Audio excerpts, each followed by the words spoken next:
Good morning students. बेटा आज हम अपने इस वीडियो में सर्वनाम के बारे में विस्तार पूर्वक अध्ययन करेंगे। इससे पहले जो हमने टॉपिक किया था वो हमने किया था संज्ञा के बारे में। ठीक है, संज्ञा के भेद, संज्ञा किसे कहते हैं इसमें। तो बेटा उस वीडियो में हमने पढ़ा था कि संज्ञा क्या होती है, कि जो भी नाम होते हैं उन्हें हम क्या कहते हैं, संज्ञा। ठीक है, तो बेटा सर्वनाम जो है, सर्वनाम इसकी जब परिभाषा है, ध्यान दीजिए, संज्ञा के स्थान पर जिन शब्दों का प्रयोग होता है उन्हें हम क्या कहते हैं, सर्वनाम। या संज्ञा के स्थान पर प्रयुक्त होने वाले शब्दों को हम सर्वनाम कहते हैं। तो यानी कि सर्व यानी सब और नाम यानी कि संज्ञा, यानी कि सब संज्ञाओं की जगह जो शब्द प्रयुक्त होते हैं उन्हें हम कहते हैं सर्वनाम। बेटा शब्द विचार में हमने पढ़ा था अविकारी शब्द। ठीक है, अविकारी और विकारी। तो मैंने आपको बताया था कि बेटा संज्ञा, सर्वनाम, विशेषण और क्रिया ये क्या है, हमारे विकारी शब्द हैं। ठीक है, तो सर्वनाम हमारा क्या है, विकारी शब्द है। तो अब हम बात करते हैं सर्वनाम के भेदों के बारे में। बेटा एक बात मैं आपसे और कहना चाहूँगी कि आपको लगता होगा कि सर्वनाम का टॉपिक तो आपको अच्छे से आता है, लेकिन बेटा काफ़ी चीज़ें हैं जिनमें सर्वनाम के टॉपिक में भी कन्फ्यूजन रहती है। जैसे निश्चयवाचक सर्वनाम और पुरुषवाचक सर्वनाम में भी काफ़ी बार बच्चे कंफ्यूज हो जाते हैं और उनका क्वेश्चन गलत हो जाता है। ऐसे संबंधवाचक सर्वनाम, और ये जब वीडियो आप देखोगे तो वास्तव में आपको लगेगा कि हाँ, हमें कुछ बातें ऐसी हैं जो हम नहीं जानते। लेकिन ये वीडियो पूरी देखने के बाद में आपका सर्वनाम से संबंधित कोई भी परीक्षा हो, कोई कभी भी कोई क्वेश्चन गलत नहीं होगा। ठीक है, लेकिन वीडियो जो है उसको शुरू से लेके अंत तक आप जरूर देखें। और बेटा वीडियो अगर पसंद आती है तो लाइक भी कर दिया करो। तो अब हम बात करते हैं सर्वनाम के भेद। तो बेटा सर्वनाम जो है इसके कितने भेद होते हैं, 6 भेद होते हैं। ठीक है, कोई भी पुस्तक आप पढ़ो उसमें आपको ये 6 ही मिलेंगे। ठीक है, इनमें से जो पुरुषवाचक सर्वनाम है इसके 3 भेद हैं। ठीक है, इसके कितने भेद हैं, इसके 3 भेद हैं। बाकी जितने भी सर्वनाम हैं इनके कोई भेद नहीं है, सिर्फ पुरुषवाचक के 3 भेद हैं। इंग्लिश में भी जो हम कहते हैं ना, फर्स्ट पर्सन, सेकंड पर्सन और थर्ड पर्सन, वो यही है पुरुषवाचक सर्वनाम। ठीक है, उसके बाद में है निश्चयवाचक, अनिश्चयवाचक, संबंधवाचक, प्रश्नवाचक और निजवाचक। तो सबसे पहले बेटा हम जो पुरुषवाचक सर्वनाम है इसके 3 भेद हैं, उनके बारे में विस्तार पूर्वक चर्चा करेंगे। तो पुरुषवाचक जो सर्वनाम है बेटा, इसके जो 3 भेद हैं, उसको पहला जो है उसे हम कहते हैं उत्तम, फिर होता है मध्यम और अन्य। ठीक है, पुरुष भी लिखना है, उत्तम पुरुष, मध्यम पुरुष और अन्य पुरुष। तो सबसे पहले उत्तम पुरुष, इंग्लिश में से फर्स्ट पर्सन कहते हैं, इसे सेकंड पर्सन और इसे थर्ड पर्सन। तो उत्तम पुरुष, सबसे पहले पुरुषवाचक सर्वनाम की हम परिभाषा की बात करते हैं कि पुरुषवाचक सर्वनाम किसे कहते हैं। तो बेटा पुरुषवाचक सर्वनाम वे सर्वनाम होते हैं जो वक्ता अपने लिए, यानी कि बोलने वाला अपने लिए यूज करता है। जैसे मैं मेरे लिए यूज करूँ, मैं, मुझे, मैंने। ठीक है, या फिर श्रोता के लिए, श्रोता कौन है, जैसे सुनने वाला। मेरे सामने जैसे स्टूडेंट्स बैठे हुए हैं, मैं कहूँगी तुम, तुम्हें, तुम्हारा, आप। ठीक है, या फिर अन्य, अन्य कौन, जिसके बारे में हम बात कर रहे हैं, जो हमारे बीच में नहीं है, किसी तीसरे व्यक्ति के बारे में हम जिसके बारे में बात करते हैं वो आता है अन्य पुरुषवाचक में। जैसे वह, वो, उसने, उसे, वे। ठीक है, ये आते हैं पुरुषवाचक में। काफ़ी बच्चे कंफ्यूज हो जाते हैं, निश्चयवाचक में भी ये सर्वनाम आते हैं, लेकिन मैं आगे आपको क्लियर कर दूंगी और फिर आपको इसमें कोई भी कंफ्यूजन नहीं रहेगी। तो पुरुषवाचक सर्वनाम क्या होता है, जो सर्वनाम वक्ता अपने लिए, श्रोता के लिए या अन्य के लिए प्रयुक्त करता है उसे हम कहते हैं पुरुषवाचक। जो श्रोता अपने लिए यूज करता है, सॉरी वक्ता। ठीक है, जैसे मैं मेरे लिए जो सर्वनाम यूज करूंगी। मध्यम, श्रोता के लिए, जो मेरे सामने बैठे हुए हैं उनके लिए। और अन्य, जो हमारे बीच में नहीं है, किसी थर्ड पर्सन के बारे में जब हम बात करते हैं वो होता है अन्य पुरुषवाचक।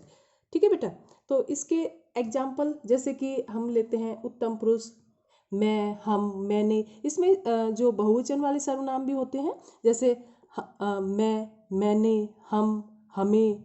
ठीक है, मेरा, हमारा, मुझे, मुझको। ऐसे मध्यम पुरुषवाचक जैसे तू, तुम, तुमने, तुझे, तूने, तुम्हें, तुमको। ठीक है, ऐसे अन्य पुरुष वह, यह, ये, वे, उन, उनको, उनसे, इन्हें। ये सब किस में आते हैं बेटा, अन्य पुरुषवाचक में। ठीक है बेटा, हर एग्जाम्पल लिखने में काफ़ी समय लगता है और इसलिए आप जो बोलती हूँ उसको ध्यानपूर्वक सुन लें। ठीक है, दूसरा जो सर्वनाम आता है निश्चयवाचक, इसको बेटा आप ध्यान से सुनना, ध्यान से देखने की कोशिश करना, क्योंकि पुरुषवाचक सर्वनाम में और निश्चयवाचक सर्वनाम में कुछ ऐसे कॉमन सर्वनाम हैं जो दोनों में आते हैं, लेकिन उनमें अंतर होता है। जैसे कि वह, वे, वो, यह, ये दोनों में आते हैं, पुरुषवाचक में भी आते हैं, ठीक है, अन्य पुरुषवाचक में, और ये निश्चयवाचक में भी आते हैं। लेकिन आप पता कैसे चले कि यह निश्चयवाचक है या पुरुषवाचक है? और ज़्यादातर बच्चे जो हैं इन दोनों में गलतियां कर देते हैं, लेकिन आप यहाँ ध्यान से देखोगे तो आपकी कभी भी कोई गलती नहीं होगी। देखो बेटा, पुरुषवाचक जो सर्वनाम था, सॉरी इसमें, हाँ, पुरुषवाचक, उसमें मैंने क्या बताया था कि वक्ता अपने लिए, श्रोता के लिए या अन्य के लिए, तो हमें कंफ्यूजन होती है यहाँ अन्य में और निश्चयवाचक में। तो बेटा अन्य में जो सर्वनाम हम प्रयोग करते हैं, जैसे वह, यह, वे, ठीक है, वो हम किसके लिए करते हैं? किसी संज्ञा के लिए, किसी संज्ञा के लिए। और सर्वनाम जो होता है, ठीक है, वो संज्ञा के स्थान पर प्रयुक्त होता है। तो अब संज्ञा के अंतर्गत आपको पता है व्यक्ति भी आता है, ठीक है, कोई वस्तु भी आती है, स्थान भी आता है, ठीक है, भाव वगैरह भी आते हैं। तो आप ध्यान देना इस बात को, जो अब मैं बताने जा रही हूँ, बहुत ही महत्वपूर्ण बात है और आपको कहीं भी लिखी हुई नहीं मिलेगी, इसलिए आपसे रिक्वेस्ट है कि ध्यान से सुनना, ताकि कभी कोई क्वेश्चन आपका गलत ना हो। तो बेटा अगर ये जो सर्वनाम मैंने आपको बताए थे, ये, यह, ठीक है, वे, वह, वो, ये सर्वनाम अगर किसी व्यक्ति के स्थान पर आ रहे हैं, ठीक है, किसी व्यक्ति के लिए अगर ये आ रहे हैं, तो ये आपके हैं अन्य पुरुषवाचक, ठीक है। कौन सा होगा? अन्य पुरुषवाचक। लेकिन अगर यही सर्वनाम किसी वस्तु या स्थान की निश्चितता के लिए आए हैं, तो वो क्या होंगे? आपके निश्चयवाचक सर्वनाम। कौन सा होगा? निश्चयवाचक। जैसे कि एग्जाम्पल लेते हैं हम, यह मेरी पुस्तक है। देखो बेटा, यहाँ भी एक बहुत ही महत्वपूर्ण बात निकल कर आ रही है, ध्यान देना। ये जो मैंने एग्जाम्पल लिखा है, यह मेरी पुस्तक है, ठीक है, इसकी जगह अगर आपने लिख दिया यह पुस्तक मेरी है, आपको अर्थ एक ही लग रहा होगा, अर्थ एक ही निकलता है। लेकिन अगर ये आपने निश्चयवाचक सर्वनाम का एग्जाम्पल दे दिया, तो आपका एग्जाम्पल बिल्कुल ही गलत है, ठीक है। ये विशेषण का एग्जाम्पल हो जाएगा, ये होगा संकेतवाचक विशेषण, सार्वनामिक विशेषण, ठीक है।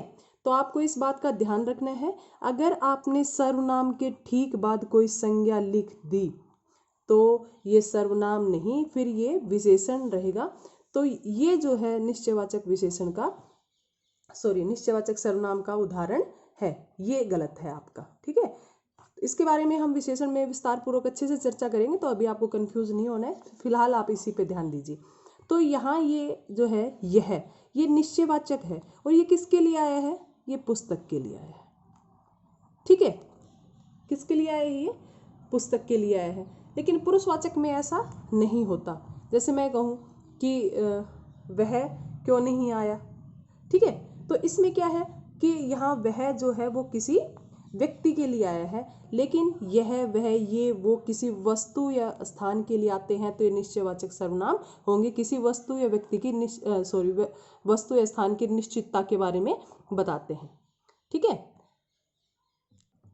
एक और बात बेटा, अगर वो किसी व्यक्ति के लिए भी आते हैं ना, तो देखो पुरुषवाचक में तो क्या होता है, किसी व्यक्ति या वस्तु मतलब उसके स्थान पर आते हैं, लेकिन निश्चयवाचक में आपको वस्तु या स्थान या फिर अगर व्यक्ति के लिए तो बहुत ही कम आता है, लेकिन अगर होगा भी तो फिर आपको वो वाक्य के अंदर ही मिलेगा। जैसे मैंने ये दिया था यह, तो ये किसके लिए आया है? इस पुस्तक की निश्चितता के लिए आया है। एक और एग्जाम्पल लेती हूँ, जैसे वह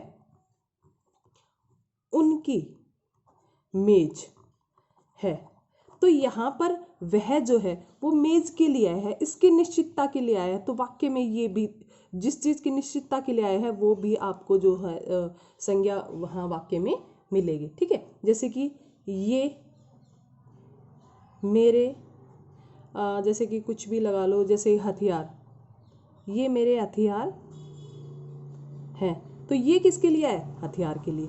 यहाँ हथियार भी यहाँ पर है, लेकिन जो पुरुषवाचक सर्वनाम होता है अन्य पुरुषवाचक, उसमें ऐसा नहीं होता। ठीक है, तो बेटा आपको सिर्फ यही ध्यान रखना है कि पुरुषवाचक में अन्य पुरुषवाचक जब यह वह होते हैं तो किसी व्यक्ति के लिए आते हैं। ठीक है, और इसमें किसी व्यक्ति, वस्तु या स्थान की निश्चितता के लिए आते हैं, और वो चीज जिसकी निश्चितता बता रहे हैं वो भी आपको वाक्य में दिखाई देगा। तो बेटा आपको इसमें बिल्कुल भी कंफ्यूज नहीं होना है। 2 से 3 बार आप इस वीडियो को, इन्हीं पॉइंट्स को देखना, क्योंकि सर्वनाम में जहाँ कंफ्यूजन होती है ना वो यही होती है, या फिर संबंधवाचक में होते हैं। फिर हम बात करते हैं अनिश्चयवाचक। देखो बेटा, जैसे निश्चयवाचक किसी चीज की निश्चितता के बारे में बताता है, और अनिश्चयवाचक जो है वो अनिश्चितता के बारे में बताता है, यानी कि जिन सर्वनामों से किसी निश्चित वस्तु का बोध नहीं होता, और इसमें क्या होता है? निश्चित वस्तु का बोध होता है। जैसे कि उदाहरण के लिए हम लेते हैं, मैं कहूं कि कोई तुम्हें बुला रहा है, अब कोई, ये कोई कौन है? निश्चित, इसके बारे में हमें नहीं पता। तो क्यों? क्योंकि ये क्या है? अनिश्चित। या फिर मैं कहूं कि भाई उसने कुछ नहीं लिखा। ठीक है, या फिर मेज के नीचे कुछ गिरा हुआ है। ये तो पता है कि कुछ ना कुछ है, और आपको ये भी पता है चाहे हो कुछ भी है तो कोई संज्ञा ही। ठीक है, या फिर हम काफी बार कहते हैं कि दूध में तो कुछ गिरा हुआ है। ठीक है ना, दाल में तो कुछ गिरा हुआ है। तो वो जो कुछ है ना, ये किस में आता है? अनिश्चित। क्योंकि कोई और कुछ, ये 2 ऐसे शब्द हैं जो अनिश्चितता को दर्शाते हैं, यानी कि हमें जिसके बारे में नहीं पता होता वहीं हम कुछ और कोई का प्रयोग करते हैं। ठीक है बेटा, लेकिन आपको ये पता होना चाहिए कि ये संज्ञा के लिए ही प्रयुक्त होते हैं। ठीक है, तो ये बिल्कुल आसान है, इसमें ज़्यादा कोई समस्या नहीं होगी। नेक्स्ट बेटा, संबंधवाचक, पर्सनवाचक और निजवाचक, इनके बारे में हम नेक्स्ट हमारी जो वीडियो होगी उस पर विस्तार पूर्वक चर्चा करेंगे। लेकिन आपको बेटा पुरुषवाचक और अनिश्चयवाचक और निश्चयवाचक, खासकर पुरुषवाचक और निश्चयवाचक, इनके बारे में अच्छे से अध्ययन करना है। 2 से 3 बार आप देखोगे आपको समझ आ जाएगा। ठीक है, और वीडियो अगर अच्छी लगती है बेटा तो लाइक किया करो और चैनल को सब्सक्राइब कर लेना। ओके, धन्यवाद।